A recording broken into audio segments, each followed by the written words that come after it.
안녕하세요. 스페인 안드레아입니다. 이번 시간에는 미술 이야기를 해보려고 합니다. 유튜브로 미술 이야기를 하는 것은 굉장히 어려워요.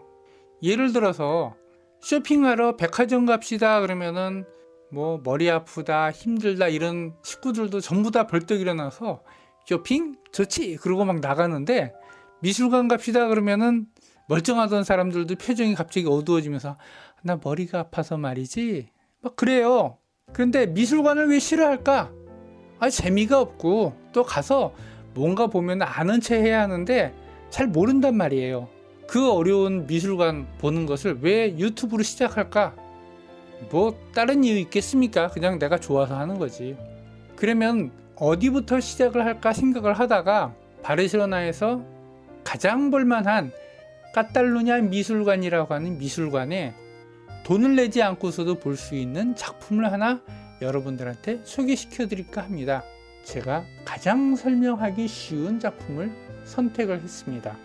가장 접근하기가 쉽고 또 가장 보기가 쉬운 작품이기 때문에 그걸로 이야기를 시작해 볼까 합니다. 카탈루냐 국립미술관에 대해서는 나중에 다시 설명할 기회가 있을 것 같아요. 카탈루냐 국립미술관에 표를 사지 않고 들어가더라도 2층에 올라가면은 지금 여러분들한테 보여드리고 있는 이 예술 작품을 보실 수 있습니다. 고통이라고 하는 작품인데 이거 그 작품을 보면은 여러분들이 이거 누가 만들었고 언제 만들어졌고 왜 만들었고 이런 거 생각하려고 그러면 막 복잡해요. 조세프 리보나라고 하는 사람이 1907년에 만들었는데요. 그거 여러분들한테 아무 상관없습니다. 그러면은 왜 이 작품부터 설명을 해드릴까? 여러분들이 이 작품을 보면 뭔가 생각나는 게 있을 거예요. 사람들마다 작품을 보면은 작품에 대한 해석이 다릅니다. 이거 옮기려면은 4명이 30분 걸려야 하니까 인건비 얼마 받아야 해? 딱 계산 나오는 사람 있어요. 이거 이삿짐 센터 아저씨들. 이거 청소하는데 3분 52초 정도 걸리니까 이것은 인건비 얼마짜리야? 청소의 달인인 파출부 아주머니들. 엄마, 이 아줌마는 왜 이렇게 엎드려 있어? 우리 조카 애들.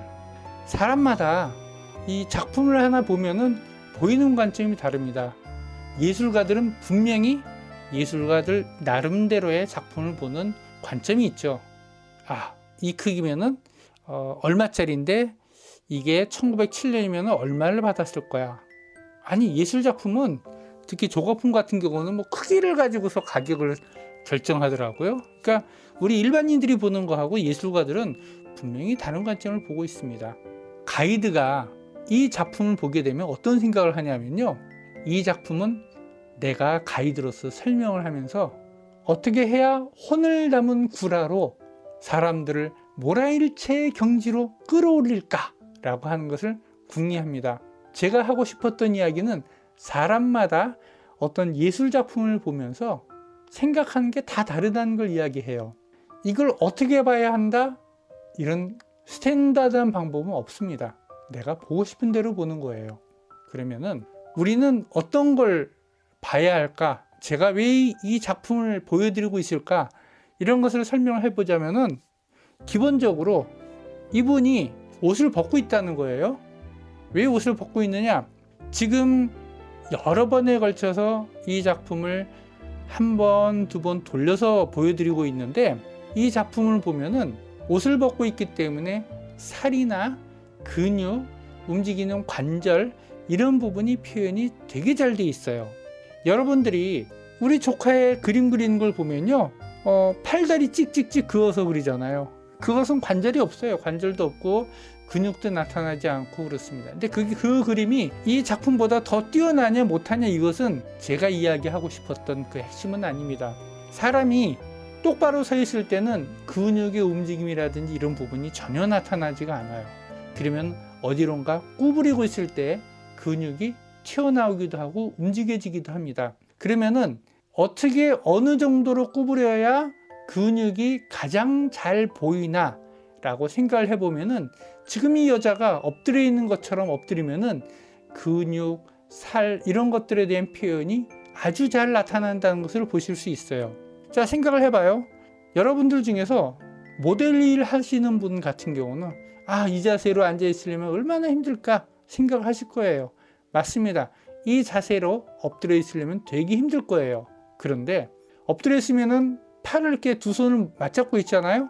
팔의 근육이 잘 튀어나와요. 그 다음에 엎드려 있으면은 옆구리가 접히는 부분이나 허리 부분, 그 다음에 등 부분을 보면요. 등 부분을 제가 한번 보여드리는데 등 부분에 굴곡이 어떻게 움직여지는지, 팔이 어떻게 움직여지는지, 그 다음에 손가락의 모양이 어떻게 잡히고 있는지, 엉덩이 선이라든지 이런 상세한 부분이 하나하나 다 보인다는 거예요. 그러면 그게 그냥 보고서 만들어졌을까요? 아닙니다.